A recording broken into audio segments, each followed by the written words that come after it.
నిన్న జరిగిన విషయం ఏదైతే హరీష్ రావు గారు ఉన్నారో హరీష్ రావు గారికి కమిషన్ నోటీసులు ఇవ్వడం జరిగింది. మేము భయపడాల్సిన అవసరం లేదు, కాళేశ్వరం విషయంలో మేము ఎక్కడికైనా వెళ్తాము, ఏ పనికైనా మేము రెడీ అని ఎవరు నోటీసులు ఇచ్చినా మేము వెళ్ళడానికి రెడీ అని హరీష్ రావు గారు వెళ్ళడం జరిగింది. వాస్తవానికి 5th మన కేసీఆర్ గారు వెళ్ళారు, అనారోగ్య పరిస్థితి బాగాలేదు కాబట్టి 11th వస్తా అని చెప్పారు కేసీఆర్ గారు. సో ఇప్పుడైతే హరీష్ రావు గారు వెళ్ళడం జరిగింది. సో ఆయన ముఖ్యంగా అడిగింది ఏంది, తుమ్మిడి హెడ్ దగ్గర మీరు ఎందుకు కట్టలేదు, మేడిగడ్డ దగ్గరని ఎందుకు మార్చారు, రీడిజైన్ ఎందుకు చేశారు, అంటే ఇది కమిషన్ కోసమైనా ఇంకేదన్నా మీరు డబ్బులు ఆశించే మీరు ఇక్కడ షిఫ్ట్ చేశారంటే తను క్లియర్ కట్గా చెప్పడం జరిగింది హరీష్ రావు గారు. మేము తుమ్మిడి హెడ్ దగ్గర కట్టకపోవడానికి కారణం ఇదే కాంగ్రెస్ ప్రభుత్వం ఉన్నప్పుడు కూడా ట్రై చేసింది, మరి అక్కడ వాళ్ళు పర్మిషన్ ఇవ్వలేదు. అక్కడ ఉన్నది కాంగ్రెస్ ప్రభుత్వం, మహారాష్ట్రలో ఉన్నది, తెలంగాణలో ఉన్న మన ఉమ్మడి ఆంధ్రప్రదేశ్లో ఉన్నది కూడా కాంగ్రెసే, సెంట్రల్లో ఉన్నది కాంగ్రెసే. సో ఇప్పుడు ఇవన్నీ కాంగ్రెస్ ప్రభుత్వం అంటే ఒక్కటే, ఇదంతా ఒక్కటే అయినా వాళ్ళు పర్మిషన్ తెచ్చుకోలేకపోయారు. సో మేము కూడా చాలా ట్రై చేసాం, వర్కౌట్ కాలేదు. అప్పుడున్న CWC ఏదైతే అక్కడ వాటర్ లేదు, వాటర్ వినియోగం అక్కడ స్టోరేజ్ తక్కువ ఉంటుంది, మీరు ఇంకో దగ్గర చూసుకోండి అంటే మరి మీరే చెప్పండి అని వాళ్ళని సలహా అడిగినప్పుడు మేడిగడ్డ దగ్గర సూచించారు. అందుకని మేము డిజైన్ మార్చాం తప్ప మేమేదో కమిషన్ల కోసమో డబ్బుల కోసమో కక్కుర్తి కాదు. అక్కడ ఆప్షన్ లేదు, వాళ్ళు పర్మిషన్ ఇవ్వట్లేరు. ఆల్రెడీ వాళ్ళని మేము అక్కడ ఉన్న మినిస్టర్ని అడగడం జరిగింది, బీజేపీ మినిస్టర్లను అడగడం జరిగింది, అక్కడ సీఎంని అడగడం జరిగింది. మా సీఎం కేసీఆర్ గారు కూడా వెళ్ళి డైరెక్ట్ అడగడం జరిగింది. రాజ్భవన్లోనే కూర్చొని మీటింగ్ పెట్టడం జరిగింది అందరు అఫీషియల్లతో. మాకు పర్మిషన్ ఇవ్వండి, మేము కట్టుకుంటాం, మేము బేసిక్గా వచ్చిందే నీళ్ళ కోసం, మా గొడవని నీళ్ళ కోసం, అలాంటి నీళ్ళు లేనప్పుడు మా రాష్ట్రం వచ్చి కూడా వేస్ట్, మీరు పర్మిషన్ ఇవ్వాలి అని మేము సస్సే మీరు అన్నాం. ఇలాంటి సిచ్యువేషన్ జరుగుతుందని గతంలోనే మీ కిరణ్ కుమార్ గారికి, ఏదైతే ఉమ్మడి సీఎం కిరణ్ కుమార్ గారు ఉన్నారో ఆయనకు కూడా మేము లెటర్ రాయడం జరిగింది. మీరు కనుక మా పర్మిషన్ లేకుండా మాకు ఇబ్బందికరం అయిన మీరు ఆ ప్రాజెక్టు మీరు కంప్లీట్ చేస్తే మీరు పెట్టే ప్రతి ఒక్క రూపాయి కూడా బురదలో పోసిన పన్నీర్ లాగానే వేస్ట్ అవుతాయి అని చెప్పడం జరిగిందని వాళ్ళు లెటర్ కూడా చూపించడం జరిగింది.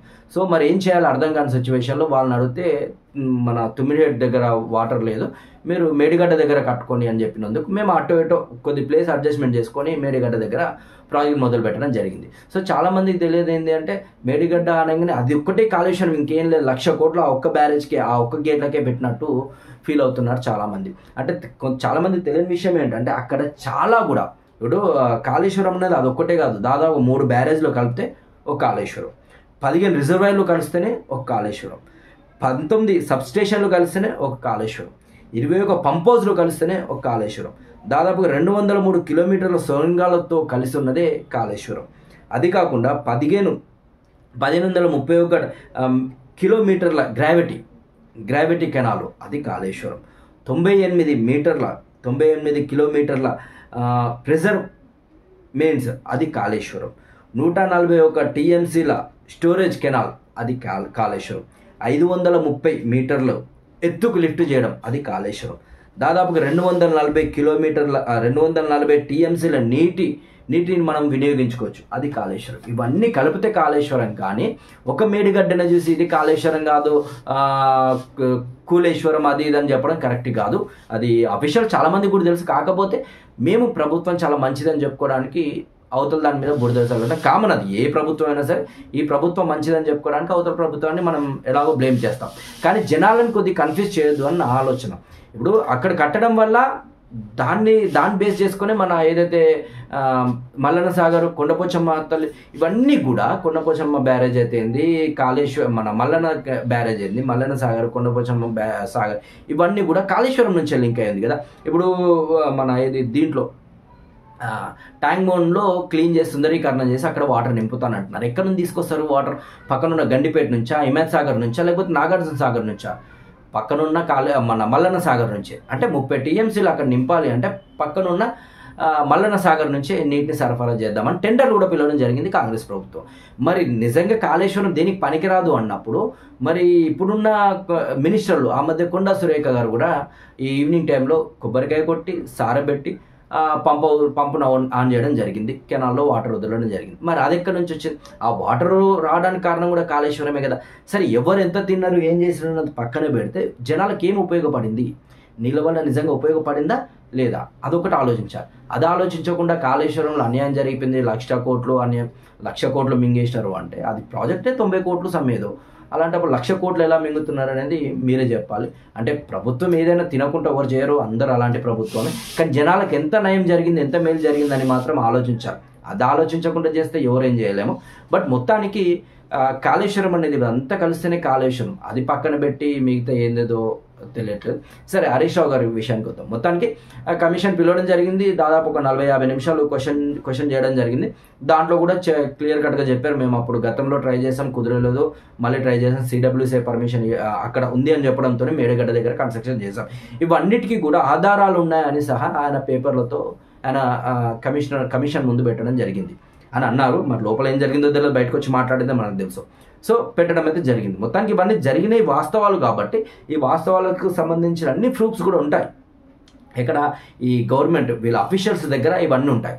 సో అవన్నీ సబ్మిట్ చేసినప్పుడు ఎవరు దొంగ, ఎవరు ఎంత తిన్నారు, ఏం చేశారు, అసలు కాళేశ్వరమా లేదంటే కమిషన్ కాళేశ్వరం అనేది కూడా బయటపడుతుంది. సో ఇది నిజంగా మంచిదా చెడా కూడా జనాలకు తెలియాలి. ఇప్పుడు మల్లన్న సాగర్ కట్టారు, మల్లన్న సాగర్ అన్ని వాటర్ స్టోరేజ్ చేయడం వల్ల సో అక్కడ ఉన్న కొడేల్ వాగు అనేది దాంట్లో కూడా వాటర్ వదలడం జరుగుతుంది. సో దానివల్ల లాభమే జరుగుతుంది కాబట్టి నష్టమేం లేదు. కాకపోతే రైతులకు మాత్రం ఇది కాళేశ్వరం నిజంగా బెనిఫిటా కాదా అనేది ఈ కమిషన్ నిజంగా వాస్తవానికి కాంగ్రెస్ ప్రభుత్వం చాలా మంచి పని చేసింది. దీన్ని కమిషన్ వేయడం మంచి పని. ఎందుకు అంటే జనాలకు తెలియదు అసలు దేనివల్ల ఉపయోగం, దేనివల్ల లేదు, లాస్ అయింది అనేది కూడా తెలియదు. సో తెలియాలి కాబట్టి మంచి పని. నేను చెప్తున్నాను కదా, చాలా మంచి విషయం. కాంగ్రెస్ కమిషన్ వేయడం వల్ల, కాళేశ్వరం కమిషన్ వేయడం వల్ల నిజాలు అనేవి బయటకు వస్తాయి. సో మీరు కూడా తెలుసుకోవాలి కాబట్టి బయటికి రావడం బెటర్. మళ్ళీ ఇంకో 2 డేస్లో కేసీఆర్ గారు కూడా కమిషన్ ఎదురుగా హాజరవుతున్నారు.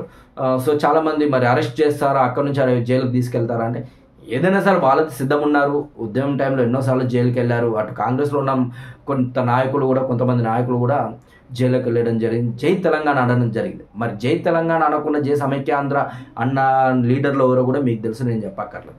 సో మొత్తానికైతే ఏంది, కాంగ్రెస్ పాలన చేస్తున్నారు. వాళ్ళకున్న స్థాయిలో వాళ్ళ దగ్గర ఉన్నంత డబ్బుని ఖజానాని ఎలా సెట్ చేయాలో చేస్తున్నారు మొత్తానికి. సరే, ఆ ప్రభుత్వానికి కూడా ప్రతి ఒక్కరు సపోర్ట్ చేస్తూ ఉండాలి. ఇటు సోషల్ మీడియా అయితే ఏంది, మెయిన్ స్ట్రీమ్ మీడియా అయితే ఏంది, అటు ప్రతిపక్షాలు అయితే సపోర్ట్ చేస్తూ మనం అందరం ముందుకు వెళ్ళాలి. కానీ ఒకరి మీద ఒకరు బురదలు చల్లుకుంటే జనాలు ఆగమవుతారు. అంతేగాని ఒరిగేదేం లేదు. సరే, తినేవాడు ఎలాగో తింటాడు, కానీ చేసేది 1% అన్న చేయండి రైతులకి.